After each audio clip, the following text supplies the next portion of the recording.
Hi everyone, welcome back to this channel, Sahayak Your Helper.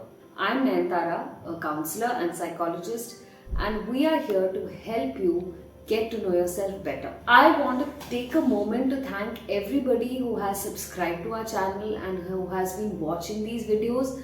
I also want to thank those few people who have commented and even given suggestions.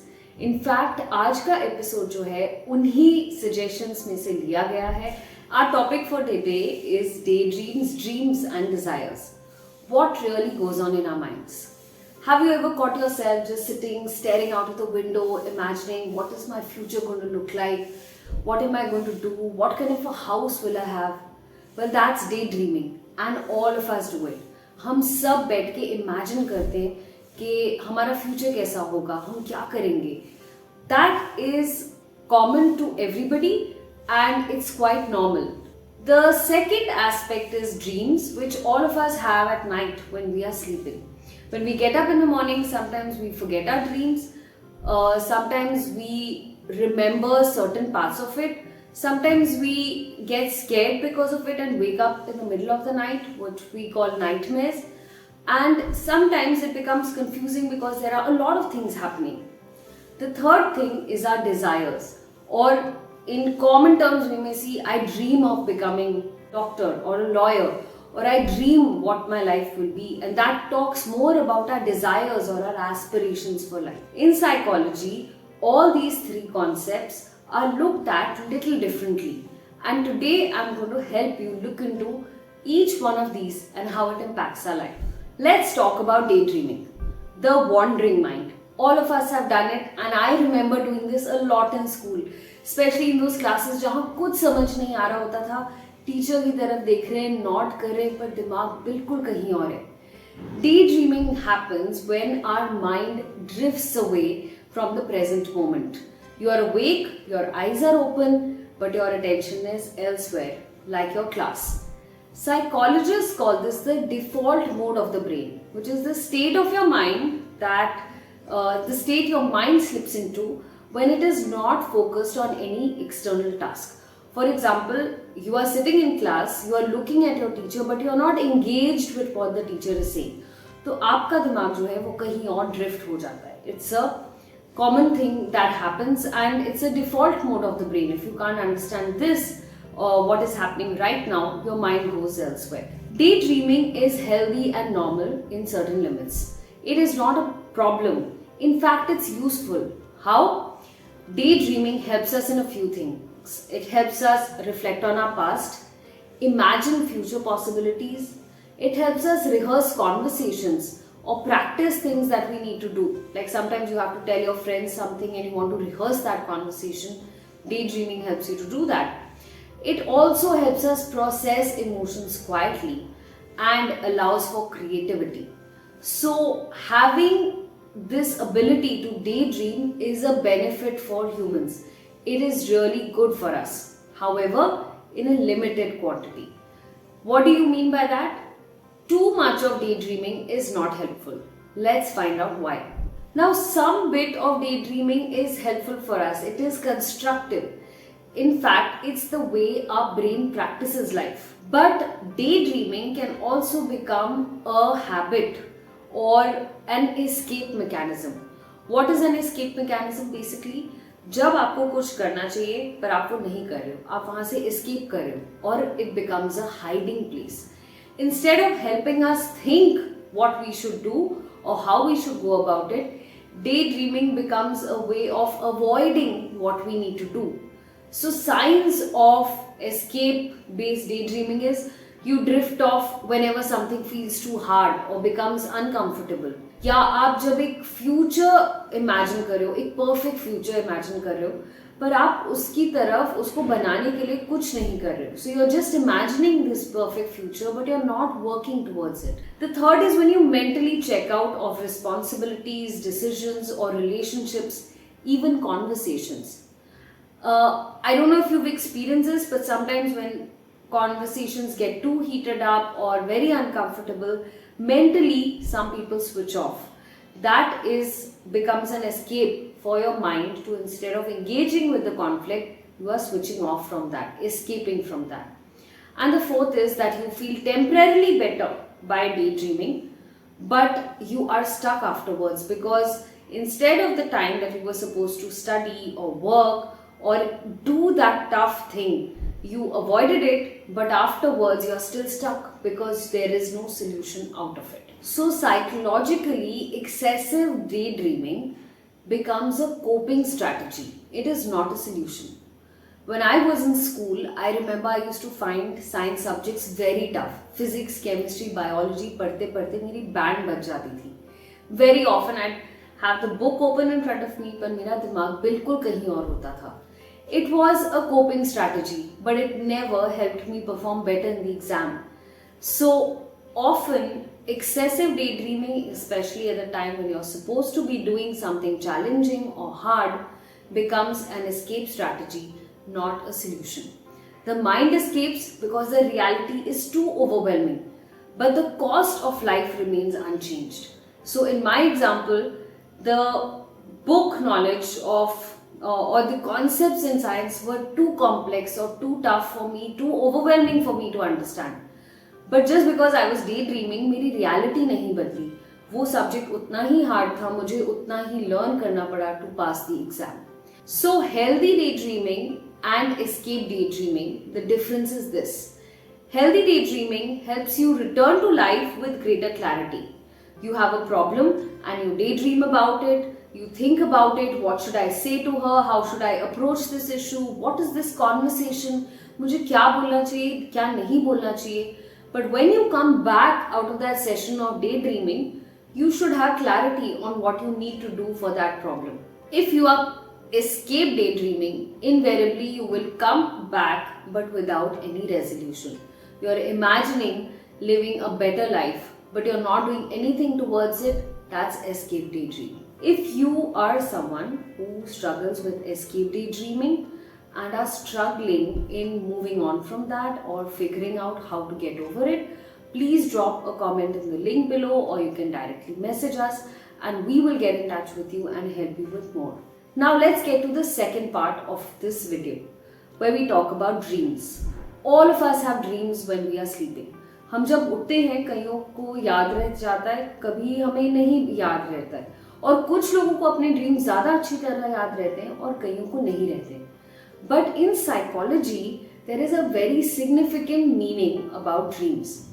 One of the psychologists who was very influential in bringing about the understanding of dreams was a person called Sigmund Freud. He was a doctor and he is known as the father of psychoanalysis. उन्होंने कहा था कि dreams जो होते हैं वो हमारे unconscious mind का एक विंडो होते हैं. For example, if you dream about something, it may not be connected to what is happening in your everyday life, but it gives a peep into what is there in your unconscious mind. So for him, our mind was divided into three parts: the conscious, in which we understand what is happening right now; the subconscious, in which we are easily able to recall things that have happened or what we commonly refer to as memory; and then the unconscious mind, which has a lot of hidden desires and a lot of things that are repressed, or basically they are so anxiety and they bring so much of anxiety and fear that a person may not normally remember it. So according to Sigmund Freud, our dreams often display things that are in our unconscious mind. For example, you may dream about something but uska underlying meaning kuch aur hoga. Sometimes imagine if you've had a dream about you are being chased by an animal or somebody is chasing you. It may be a dream of either running away from something or living in some kind of fear, being anxious about something. Or supposing, imagine you are dreaming about an exam, even though you are grown up and you don't write any kind of exam, it could reflect some kind of performance anxiety. You dream about a place over and over again, it could also reflect a comfort that you feel with that place. For example, the house you grew up in or the school you studied in, or some people who are close to you in life. So every time you feel unsure or are anxious or are upset, you might go back to dreaming about those places where you felt most comfortable. So dreams can have hidden meanings as well. Now, Sigmund Freud has done such extensive work on dreams that he's even written this thick book called The Interpretation of Dreams, which is a complex book to understand. But in short, Sigmund Freud believed that dreams are often symbolic. They look confusing and illogical because the mind disguises these desires to protect us from anxiety and fear. Basically, he meant कि अगर हम अपने day to day basis पे इन चीज़ों के बारे में सोचेंगे तो हमारे लिए इतनी ज़्यादा एंग्जाइटी और इतना सारा डर पैदा हो जाएगा कि हम उसे एक्सेप्ट नहीं कर पाएंगे या फिर वो हमारे लिए बहुत मुश्किल होगा उसको मैनेज करना. So a mind brings it to the surface through dreams. Now, in modern psychology and some of the later research, dreams have been given importance but not as strongly as the way Freud spoke about it. Modern psychology का ये ज़रूर कहना है that dreams do allow people to process emotions, they integrate memories, they help us to make sense of unresolved experiences and also regulate emotional stress. For example, if you have had a very hard day at work, you dream about it or sometimes imagine having a conversation that you couldn't have in real life, or you have lost somebody dear to you. And to integrate the memories that you have, you dream of them often so that it also becomes a way in which you remember them, or to process certain emotions that you're feeling like anger or hurt. This can be a way in which your dreams allow you to process emotions and things that are happening in your life. Now, not every dream has a deep hidden meaning. ज़रूरी नहीं है कि हर सपने का एक hidden meaning है, कुछ motive है.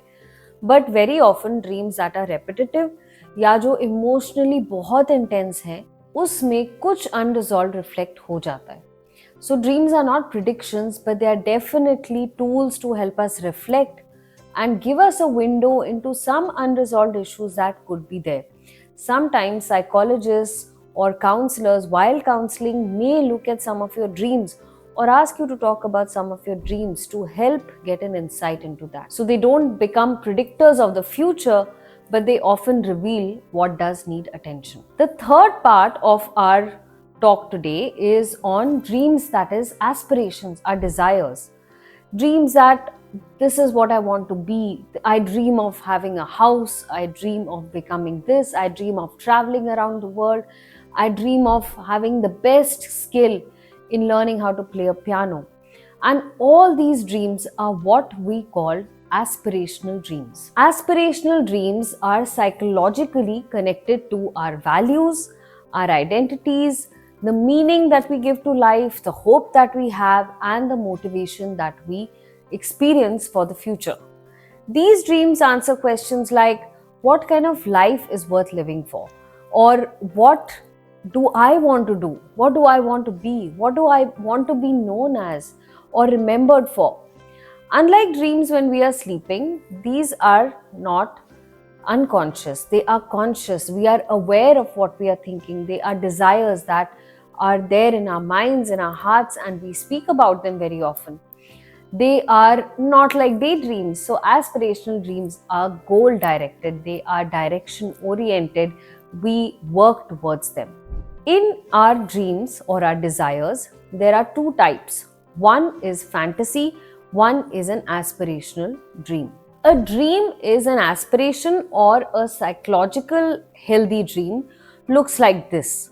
It aligns with your values, it speaks to the reality that you are living in, and it is action oriented, which means even if it has just small steps required, it does have some kind of action related to it.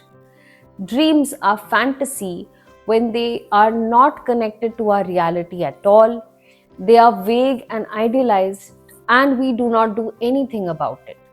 So an aspiration could be कि मैं बड़े होके doctor बनना चाहती हूँ, and when you are in class 12, you sign up for the NEET coaching exam, you sign up for the exam itself, you study, you go write the exam, and you get your result. That is an aspirational dream.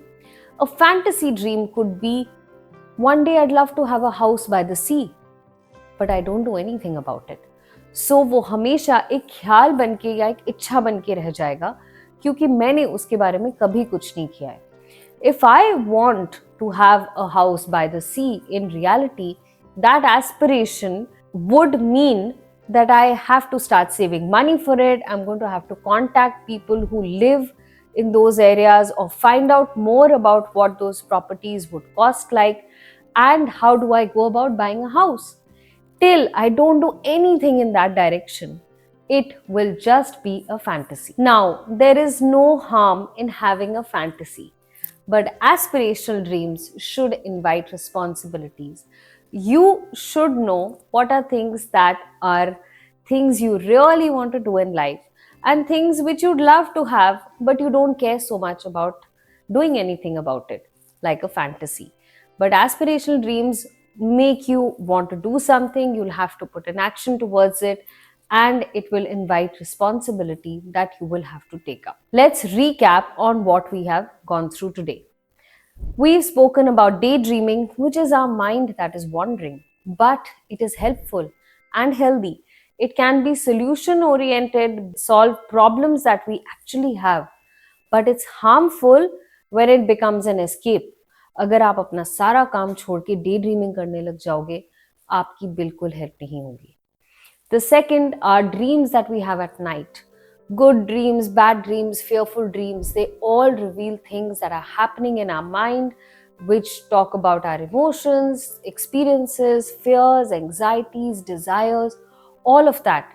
They are not predictions, but they do give us an insight into things that are happening in our mind. The third are aspirations, dreams that we have for ourselves or our family or our future. They show us what we value and what we are becoming. Psychology does not ask us to stop dreaming, but it asks us to listen carefully, because dreams can reveal what we are doing and why we are doing it. Because sometimes our mind is resting, sometimes it's revealing things through dreams even while it's asleep, and sometimes these aspirational dreams that we have are demanding for us to act. Thanks for watching the video. If you found this helpful, do like, share and subscribe to this channel. I want to encourage you to write down things that you might be struggling with or want to hear more about. Please drop it down in the comment below.